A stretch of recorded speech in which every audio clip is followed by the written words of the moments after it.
Hi everybody, it's January 17th, 2025, and I'm posting this video as part of a video journal of my recovery from watching my little brother, Paul Kierans, 64, with Down syndrome, be locked away by the British Columbia New Democratic Party government for 588 days. And then I watched him. I believe he was killed by Burnaby Hospital. They withdrew his oxygen mask and sedated him to death as he was struggling to recover from a stroke. The BC New Democratic Party government and my brother's group home, L'Arche, L''ARCHE, terminated my agreement with them for twice weekly visits with my brother, once at the group home and once at my home, when I complained to the Burnaby RCMP that they had created a fraudulent and forged power of attorney over Paul, taking away all his civil rights so that they could give him the COVID-19 shot. This is something that their lawyer boasted they do. Or they had appointed my 82-year-old Catholic nun sister, who lives in a convent 4,000 kilometers away, as Paul's guardian. This was done secretly, although these types of agreements, representation agreements, can be entered into by competent people, which my brother was not. My brother functioned at a very low level, about a 15-month-old baby. And he was not capable of appointing a representative, and he never would have appointed this evil nun as his representative. So I'm posting these videos. Paul lived for 588 days. We were allowed a 10-minute telephone call once a week. He begged me to visit him. He told me he loved me over and over again. His last request of me in the telephone call was, "Kathleen, take me to a movie." This is the worst miscarriage of justice in Canadian history, of which Canada has the dubious distinction of having very serious miscarriages of justice. You can think of the three M's: Donald Marshall, David Milgaard, and Guy Paul Morin. Guy Paul Morin was acquitted by a jury of a murder charge, and the Supreme Court of Canada reinstated the charge against him. So I've been to the Supreme Court of Canada twice, once to try and just reinstate our visits, and then to set aside the appointment of my evil nun sister 4,000 kilometers away in Ontario as Paul's guardian. It's the first time in history that a non-resident of British Columbia has been appointed the guardian of an incapable adult residing in British Columbia. And they chose to do this with appointing a nun who's never had a child, never been responsible for any person in her life, and who's never lived with my brother. She'd only met him a few times before this all came up. So what I'm thinking about today is last night or the night before, I got a call from the NDP Member of Parliament candidate, or Member of Parliament for my riding in Coquitlam. Her name is Bonita Zerillo. She used to be a school trustee. And when Paul was being confined by the group home, I went almost every day and dropped off a letter. Her office was across the street from where I live. And I went to Bonita Zerillo's office almost every day. And it would be comical if it wasn't tragic.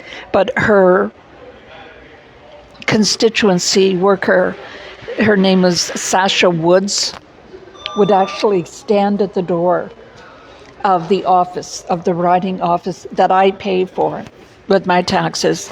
And she would put her foot in front of the door and she wouldn't let me in. And without ever speaking with me, Bonita Zarilla has never met with me at all. She's a true New Democratic Party, socialist, communist, evil. These folks, these NDP, New Democratic Party, they just want to get into power so that they can hang on to their pensions and suck off the public teeth. Anyways, her constituency assistant, Sasha, would literally put her foot in front of the door and say, "There's nothing we can do for you. There's nothing we can do for you." And I said, well, Paul's retired, and so he's getting an old age security pension from the federal government that's going to the group home that's got him locked up. So that would give you some say. But you have never in your life, Bonita Zarilla, you are useless as tits on a bull. You are the most useless human being I have ever had the misfortune to not meet, because you never met with me. And I couldn't believe that your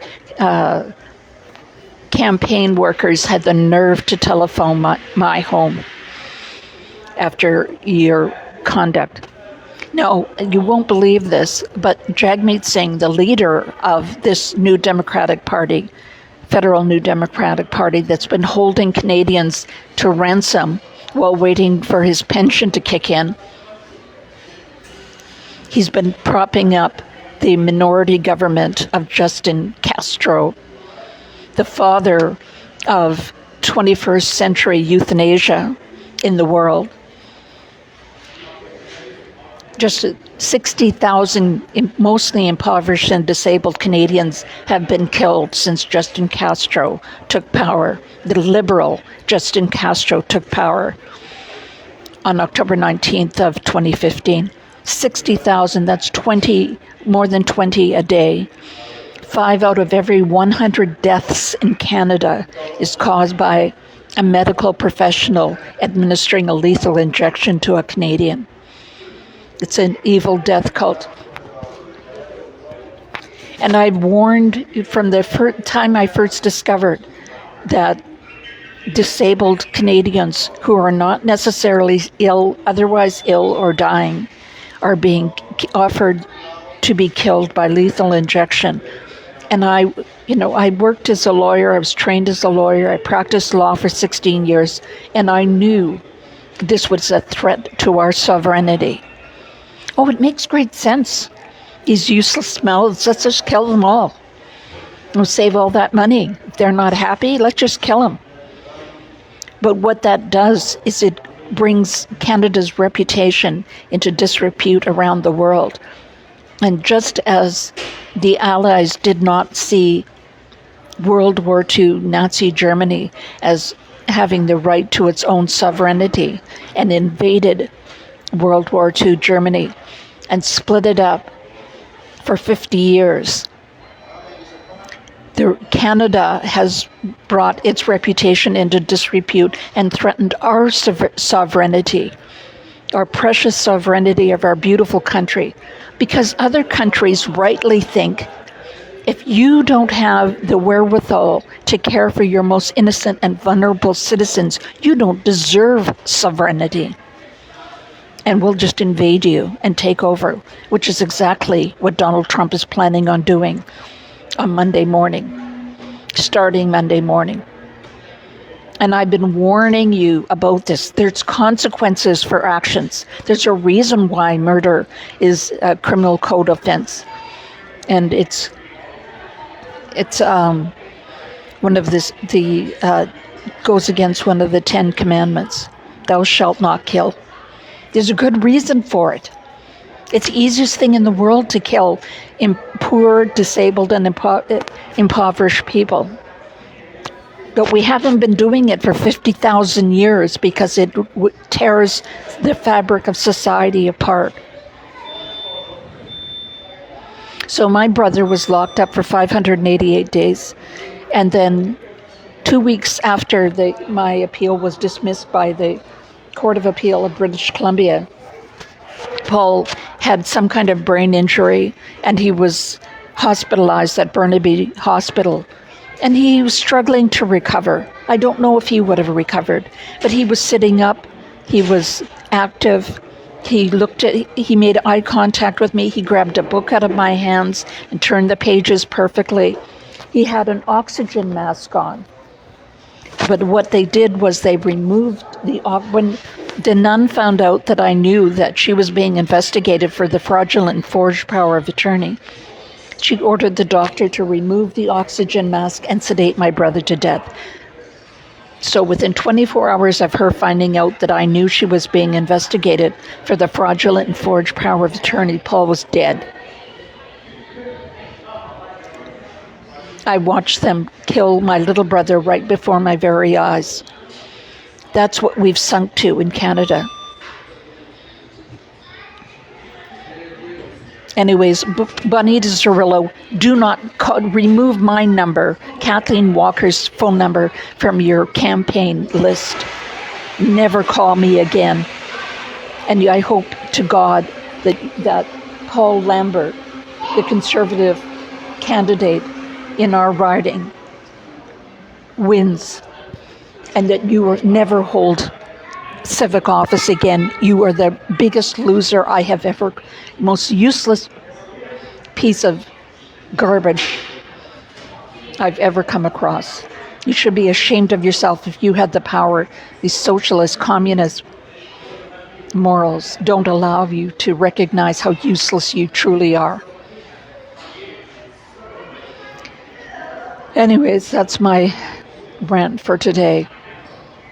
I'm just in the middle of trying to get my 10,000 steps in. I've got a life-threatening cardiac condition, and I'm trying to stay alive so that I can fight this fight. And I try and get 10,000 steps a day. And I'm going to my Weight Watcher meeting tomorrow. So I'm using these mountains that I live. Coquitlam is just a city of mountains, and I use the mountains as my personal stairmaster, and it is quite wonderful. Anyways, I love you all. Take care.